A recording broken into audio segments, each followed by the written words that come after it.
Hello. Welcome to Making Stuff Up with Wendy. I'm Wendy Watkins. I'm so glad you're here. Did you know that just because you have not been diagnosed with a mental illness does not mean you have good mental health? And I know that as the host of this show because I live with mental illness and good mental health. So if you're looking to improve your mental health, this is the place that you're going to receive and learn how to use your MSU to live a delicious life. We all make up stuff, so why not make up the good stuff? My guest today is Maggie Tucker. She is the co-host of Personal Finance and an early retirement podcast called Friends on Fire.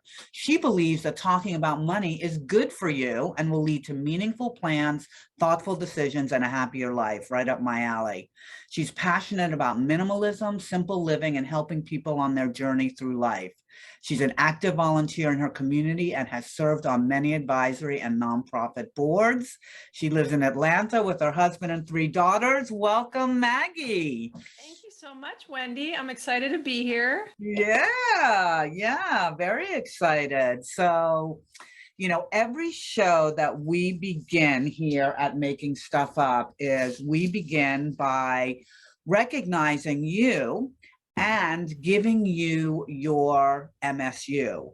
I don't know if you realize this, but you're leaving now with letters you can put behind your name because, girl, you make stuff up, right? I'm excited. I make stuff up, you make stuff up, we all make stuff up, so why not make up the good stuff? So I'm very excited. This is your diploma saying that on this day, you have made stuff up. So let me roll it up like any good person would do and be ready to give you your diploma. Congratulations, Maggie. Thank you. I'm excited to get it. Yes, awesome. Yay! This is amazing. Thank you so much. My kids also have their MSUs. Your what? I said my kids also have their MSUs. They use it every 4 minutes. So I'm excited to now have one so I can go head to head with them. Absolutely. Oh, that's going to be good. I can't wait to hear about that. That's awesome. That's awesome. Well, thank you again so much for being here. And thank you to our viewers and listeners for joining us as well on Making Stuff Up with Wendy. These episodes are released weekly. And if you want to subscribe, you will be able to be in the loop to know how to make up the good stuff on a regular basis. And I also want to mention before we get rolling with this is that this show is not a replacement for mental health treatment. It's an edutainment program where we share our real experiences with making stuff up in support of good mental health. So if you need more support than that, there are numbers in the comments, and please use those to get the support that you need. All right. So, Maggie. It's a little surreal. I just have to say one thing before we get into making up, because I've known Maggie for a while. She's one of my I was little. Right. You were little. You were a little Maggie. Now that you're the adult Maggie, I just savor these moments. It's amazing how life comes together. And I can't wait to hear more what's happening and how you are using your MSU. So let's talk about that. How in the past, or what does this concept mean to you, and how have you used your MSU? So yeah, it's a great question, and it's funny just the way you say, what does this concept mean to me? Because when I was first introduced to the concept of making stuff up, I at first was a little like I wasn't sure where to begin, right? On what do I make up? And I like the way you say kind of, sometimes making up good stuff that supports me and sometimes making up, bad stuff that doesn't support me. And so it took me a minute to kind of step back and think about like, well, what do I make up? Because I just hadn't used that term for it before, right? I've used a lot of other types of terms. And so, when I really thought about, a lot of the things where I have made stuff up, a lot of things came to me in the financial space. And not just financial space, but kind of the like success and happiness and all of these things which are in my mind related. And, I thought a lot about how I say my whole life, but probably from, the time I was in high school, which is when I was talking about being little, when you were talking about knowing me, that I I made up what a successful life looked like, Mm. right? I thought it was one thing, and I slowly made up that it was something else, right? Mm. And in the beginning, I thought it was having a successful career and constantly getting promotions and making more money and being able to buy a nicer car and a bigger house and have more stuff and go on vacations and travel the world and, you know, everything else.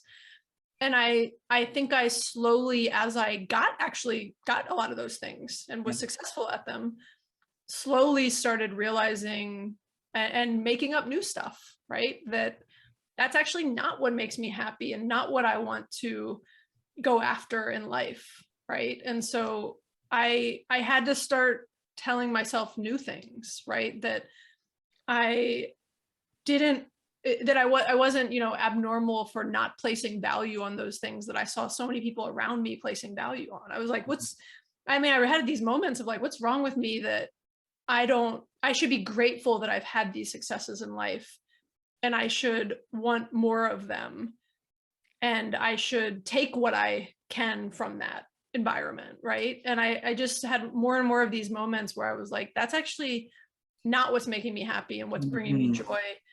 And so I started learning a lot of things related to, you know, all the things I was just mentioning, and slowly making up new things, right? Which is back to your point on making up things that, you know, do and don't support me. But I started realizing that, you know, I could take a different path in life than Yeah. where I saw a lot of other people going and where I always thought I could and should go, if that makes sense. Yeah, absolutely. Well, what I hear is that, you know, and you use the word quite a bit, but that word should, you Yep. know, that when we use that word should, you know, and that puts a whole different energy on it versus could or would, is Yeah. what I'm hearing you say. Yeah. Yeah. Yeah. No, I think you're right. I once heard, I think the phrase is, just because you can doesn't mean you should. Yes. And I often thought, well, because I'm good at certain things, that I had to pursue them and go down those paths, even though I was slowly realizing that they weren't making me happy. And should is a great word. I use the word should a lot. I think I should do things. I think that's what would make my parents proud. That my parents never had a chance to do that, and I do now, and so I should do it. Back to, you know, the shoulds. And yeah, and I made up, you know, just all these things that I thought would create a happy life for me, and slowly started making up a new set of things, which I wasn't the first one to make up. I was following all these other people that was slowly learning about in the what many people call the FIRE space, which is financial independence, retire early. I was seeing other people that had made up, and someone had to be the first person to make it up, right? I don't know who Yes. exactly. A lot of theories on who that is, but You sure. I was seeing them make up a whole different, what I would call a whole different path of like what the American dream is, right? Which is so different than what other people, what the masses kind of, you know, prescribed that it was. And I was like, well, that actually like speaks to me in a different way. And that sounds like something more in line with my values and what I care about. And when I really take a step back, like what will make me happy. And so I started, and again, like someone else had to make it up first for me to make it up for myself. But I was making up a new story of what would bring me happiness. That right there is so powerful. What I love about that is that we all make up stuff. Like the number has been 6,000 thoughts per day. I mean, you've probably heard a different number. I mean, there's so many things that run through. So we're making up stories all the time. Yeah. But if it doesn't feel good or isn't in alignment with your values, then remembering that you have permission to make up a new story Yeah. that feels better. And that's really how you know when you're making stuff up, if you're making up the good stuff or Yeah. not. It's how you feel. Yeah. That's a great point. I think Right? you said like permission to make up new stuff, and just the point about how you feel is so important. I've read the book Design Your Life, or Designing Your Life. Mm-hmm. I don't know if you've read it before, but it's a great book, and it talks about just these little experiments, right? Of constantly trying something new and seeing like, well, is that making me happy? Is that making me happy? Is that making me happy? What, you know, and being very conscious of noting what's working and what's not, and how you're feeling, and what triggers stress and what doesn't. And I have started to take a much more kind of test and learn approach to trying out different things and seeing if that makes me happy. And that again is, you know, I'm making up something. Does that thing work? And then it doesn't, I make up something else, right? And if it does, then I make up more things that are kind of down that path. Yeah. Yeah. Yeah, it is. It can be that easy. You know, we talk about it like it's so easy to just, oh, I'll just, you know, make something else up and feel better. It's a practice, right? Yeah. It's definitely a practice. And the concept of experiment, I totally resonate with, Yeah. right? Because life is a big experiment. We're all trying things, different things. And I think about a scientist, you know, if a scientist, the experiment doesn't go the way they want it to, they just change something a little. They don't throw up their hands. They don't take it personally. They don't, you know, all of They the don't give up. right. They don't give up. They may step back, right? They may be frustrated. They may have to look at things in a different way, but it doesn't mean that it's a failure, they're a failure. It's just about doing something different and making up the desired end result that they want and moving towards that. Yeah. Yeah. That's a great parallel and example. Yeah. Yeah. I'm glad you brought that up from that book. That is really, really a good one. So, so what have you done this year? What have you made up that has brought you to where you are today? So I can't necessarily say this year specifically, but just I know I was probably being a little bit vague earlier or just very high level when I talked earlier about making up kind of what success was and what brought me happiness. So, you know, for many years, I've been making up that new path, right, that I talked about, which is, you know, to be very literal for those who, you know, want real examples. I've been, you know, with my husband and our 3 kids, living way below our means, simplifying our lifestyle. We, you know, paid off our mortgage because we don't want to have a high cost of living, and we want to have freedom, right? We want to have what's termed by many people financial freedom, to be able to make stuff up every day, right? To not have to make stuff up for somebody else because I work for them and I've, you know, I'm on their timeline and I'm on their demands. And we've spent, both of us have spent, my husband and myself have spent about 20 years in corporate America in pretty high demand, stressful roles. And you don't get to make up stuff in that world, right? Like I mean, yeah, you make up stuff all the time, but it's not the good stuff. Yeah. Well, and it's for something else, right? It's for somebody else. It's for something else and not for myself. And I think one of the things that, you know, when you ask kind of this year or just over the past couple of years for us, is we've been making very concrete, focused changes in our life to be able to prepare to retire early and to quit our jobs. And not to say we won't ever do something again, but to be able to get our cost of living down, get our overall net worth up, so that the math works for us to not have to work again. And it's actually, many people, I know this is not like a finance topic, but many people would be shocked at how feasible that path is for anyone, whether you're a teacher, whether you're working in corporate America, right? Whether you're an entrepreneur or whatever it is. And most of the reason most people can't get to that is because they are spending too much, right? They're living beyond their means, lifestyle inflation, they're often doing it for the wrong reasons, right? When people are spending a lot because they have it and it's in line with their values, you will hear no judgment from me. It's when it's on a quest for something that's not actually going to bring them joy, right? And where they're kind of misaligned in what they are seeking. And so I know I'm all over the place, which is kind of how I am lately, because we've got so much going on in our lives, and this is why we want to, you know, pull the carpet out from under it all and leave our jobs, spend more time with our families, decompress, have time to focus on ourselves again. And that's what we've been up to give you a long-winded answer to your question. Yes. And so, you know, as a coach, I'm listening and hearing all these things. But what I'm really hearing is that this value of freedom, Yeah. right, allows you to use your MSU every day because you really can say, what do you want to do today? Yeah.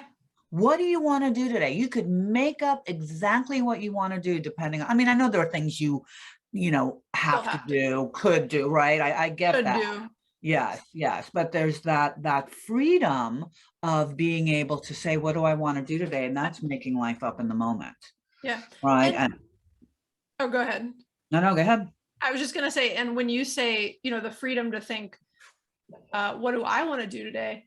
I also want my kids to have the freedom. Like, I want to be able to ask them, what do you want to do today? And I want to be able to make it happen for them. Yes. Because today, if I were to ask them that question, I'd be like, oh, I'm too busy. Like, I don't have time. Like, you could go do that, but like, I can't go do that with you. Yes. Right. And that breaks my heart. Right. And life's short.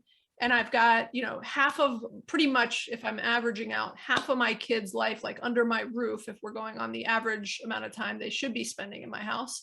Who knows how long? There's that should word again. I know there's always I might get some bonus years with them, but for the amount of time they should be here, that's half done for most of our kids. And so I want to, like, life's short, right? And it's very cliche, but it is. And so I want them to be able to make stuff up, and I want to support them making stuff up, and I want to support them having, that freedom is for me and it's for them, and it's for me to be around for them. And not to like make them some fancy lunch or something like that, but to like explore their curiosities, right? And be able to teach them how to make stuff up and the joy of making stuff up, and just go down those curiosity like rabbit holes with them. Yeah. Yeah. I love what I'm a big fan of Yoga with Adrienne and her whole gig, find what feels good. Right. And that's what we're on. And, with that being said, you mentioned about how people that are looking for money to bring them that happiness and joy, right? That they make up, that when they get the big house, the next raise, the relationship, doesn't even have to be money, anything outside of themselves is going to bring them happiness. That's where that endless chase begins. Yep. And until they can start making more decisions based on their values, what's important, that's when you're making up the good stuff. Yeah. Right? Because you know where it's going. Otherwise, my whole gig around the joy factor is, you got to find joy from the inside out. Now, granted, I love a new pair of shoes. It'll make me happy, even though if I get them at the Goodwill, I don't care. It will make me happy, right? But it's not the happiness that's going to stick with me from spending time with Brooks and Grace, right? My niece and nephew, right? Or that spending time in nature or having the memories. So it's really tapping into that and being able to make stuff up from your values and not what you think other people have and are doing, because that comparison piece is what contributes so much to the mental health crisis, right? So there's a famous quote that I'm speaking of making stuff up, I'm really good at butchering quotes. Like, I'll give you the gist of the quote, but I won't get the quote right. I do it for all quotes. So it's equal opportunity to all people who have ever said things. I mess them all up. There's some quote about people spend so much time trying to make money, to buy stuff, to impress people that they don't even care about. Right. And it's that cycle of like, why are you doing these things, and understanding and having the, awareness to really take a look at yourself and ask yourself, like, that new pair of shoes, yes, it brings you some level of joy, but it's not lasting joy, right? And if you had to choose, if someone was standing in front of you and said, do you want this new pair of shoes, or do you want to go spend an hour with your niece and nephew, right? If they were put side by side like that, you'd probably make the right decision. I don't say the right decision, depends how they're acting that day on what the right answer is, right? Can I take them with me to get the shoes? Can we work that out? You can have both, right? That's a good way of thinking of it. It doesn't have to be either or. You can have both. But it's like if you ask someone, everybody talks about, right, when you're on your deathbed, right, you're not going to say, I wish I had worked more. You're going to say, I wish I'd spent more time with my friends and family. And, all of these different things. And so I think those are the moments that kind of inspire me and trigger me to want to make up my own path. Yes. That is different, that is, to quote Robert Frost, right? It's the road not taken, right? And it's the road less traveled. And I want to take that road. It's going to be bumpy. It's not quite as smooth of a path as the other one, but the other one looks smooth, but it's not as enjoyable. For me, right? I can't speak for everybody. Right. And who knows? Could that path be bumpy? It may smooth out. You know what I mean? So we get to make it up, if it's going to be bumpy or not. The whole, boiling down for all of you that are listening, and thank you again so much for joining us and being with us on Making Stuff Up with Wendy Watkins and Maggie Tucker today. Please subscribe and share this with others if you like it. We're bringing home the concept that we all make stuff up, right? I was giving the point down when you said, please subscribe. Yes, thank you, Maggie. Thank you. Right down there. We all make stuff up. So why not make up the good stuff? And when it comes to our mental health, what I'm talking about is the ability to feel good. Yeah. So you can do good, right? And so your thoughts make a big impact there. When you're moving along aligned with your values and your dreams and your goals, you feel good. And those to-dos become inspired actions.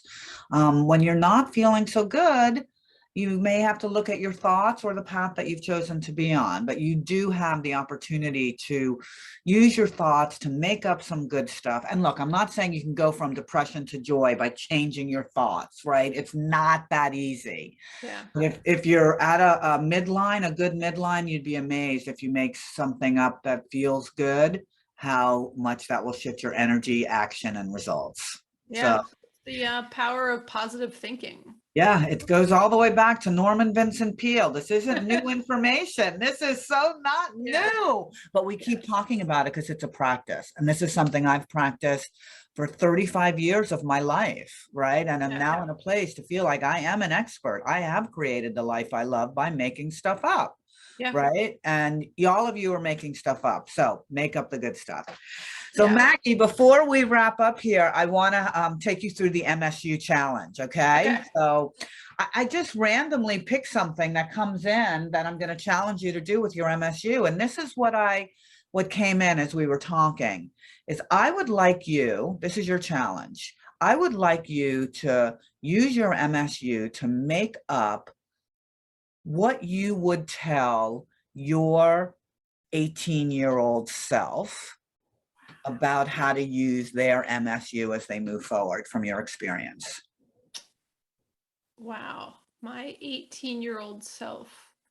I thought you were going to say one of my kids when they're 18. That would be the same answer either way. That's, and it would, yeah, probably. Pick an 18-year-old, yes. Yeah, pick an 18-year-old and tell them what you know right now. Yeah, I mean, it would be a lot of what I talked about earlier, right? It would be it's funny, it would be like mixed advice, because I think there's a point, and by the way, the advice I would give them, it would not be brief. I lack brevity. I've got a lot of great qualities. One of them is not brevity. So I'll try to keep it as brief as possible. Somebody once told me on our podcast that I give a lot of context, and it was a positive way of saying that I'm not. And I was like, oh, so now we always joke. I'm like, I just give context. It's a positive angle versus the negative. I like it. So I would tell myself advice on two sides. One would be, look, there's a lot of, like, you got to work hard, right? You're not going to just be given anything in life. So sometimes you need to just buckle down and work hard, and you need money to live. No one's going to just hand you money. You are going to have to work hard. You may or may not need to go to college, depending on what you need to do. But I would tell them to go to college still these days. And I would tell myself to go to college, which I did. And you're going to need to work hard, and you're going to need to find a way to create an income. But on the flip side, I would also tell them, to chart their own path, right? And to not chase money, to not feel like they need to go become a certain career because it's going to pay them a lot of money. But again, so it would really be a two-sided kind of two sides of the coin, right? Of like, you can't just go out there. I would never just say to myself like, oh, go do whatever makes you happy and, you know, go float on clouds and like the universe will bring you what you need. I don't really believe that, honestly. Right. I believe you need to go figure out what you need and make it happen and figure out the steps and work hard to get there. And you might fall 20 times, but get back up and take a minute when you need a minute, like we were talking about earlier, and learn from it and go do something differently and figure out what to do differently next time. But I just think there's sort of two angles of it, right? Of you're gonna have to, there's responsibility in 18-year-old. It just has to learn, Yes. right? And is gonna go through, and you're gonna have, like, don't think that anything's gonna get handed to you, right? And you will have to work hard for it and take pride in the work you do. And, you know, all the advice on kind of the discipline side of life, right, is a lot of what I would say to myself. And then the other half would be that dreamer side of, you know, the making stuff up, of figure out what makes you happy and don't feel like you have to, you know, go be a certain mold of a person. And don't be afraid to chase your dreams and take a year off and go travel. But you got to work for something to earn the money to go take a year off to travel, right? So it would be kind of on both sides of that coin is the advice I would give myself. Yeah, Or any. nice. Nice. Good advice for sure. It is true when you find, you know, that working hard piece, when you're doing something that you love, though, it really doesn't feel like you're working hard. Yeah. I mean, I think it depends what it is. I will say there's a lot of things I love about what I do in the career I've had, but I work really hard, right? I love it, and it's exhausting and stressful and demanding. And so I hear people say that a lot, and I maybe just haven't found that right thing yet then, right? Yeah. But because I do hear that phrase a lot, and I'm like, but I do love this. I just want it in smaller doses. Yeah. I would love it for 20 hours a week, not for 60 hours a week, right? Yeah. So I always think that does come with time, and that does come with time, right? And that's how it grows. But, you know, yeah, carve your own path. I love that, because your journey, right? And make mistakes and learn from the mistakes along the way. And no, and this is not what you said, but what I want to add on around the mental health piece is that to know for an 18-year-old or for any of us that you're going to have good days and you're going to have not so good days. Yeah. The tide goes up, the tide comes in and goes out, the sun goes up and goes down. You're going to have good days and you're not going to have good days. But the more you could lean into your MSU and other tools to support you in recovering faster. Yeah. Right. That's what we're looking at. So when you know you're going to have some off time, it doesn't blindside you as much, and you could be gentler with yourself. So yeah, I love the recovering faster and just the concept of recovery in general. Yes. Yeah. And that's a place to go to be easy on yourself. And we can go on a whole other conversation there, but our time goes by so fast. Thank you so much, Maggie Tucker. Thank you. So appreciate you being here. And I've got to get back and listening to your podcast, Friends on Fire, because the whole concept of financial freedom is in alignment with my values. And I love what you've created with your life. And thank you for sharing that with our guests today. Yeah, thank you so much. I appreciate you having me. And thank you very much for my MSU. You're very welcome. I've been using it. I will continue to more officially use it now. Yes, and share it with your children, please. This is something you definitely want to share, right? Have them make up the good stuff. And to all of you that are viewing, thank you so much for taking your time to view Making Stuff Up with Wendy. We drop episodes every Saturday. And if there's topics you'd like to hear, or maybe would like to have a conversation with me, get in touch, subscribe, and share with your friends. And until we see each other again, remember, we all make up stuff, so why not make up the good stuff? Have a good day. Thanks. Bye. Mm-hmm.